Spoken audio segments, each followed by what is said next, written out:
Welcome back to the podcast. Today, we're answering one of the biggest questions people have.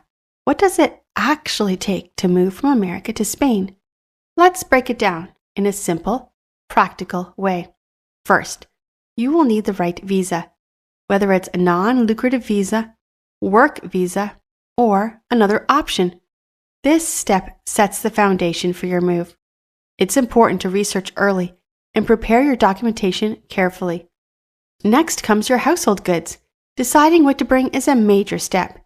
Many people assume they need to ship everything, but often a more strategic approach works better.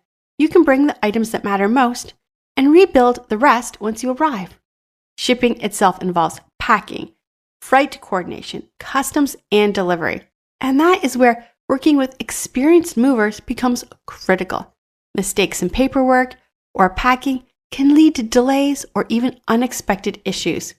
Then there's life logistics, housing, banking, and adapting to Spanish culture. These all play a role. Spain offers an incredible lifestyle, but it comes with its own pace and systems. The key takeaway is this: a successful move is about preparation and guidance, not guesswork. Do you have questions about your specific move? Call 844-651-7050 and let SDC International Shipping walk you through your next steps.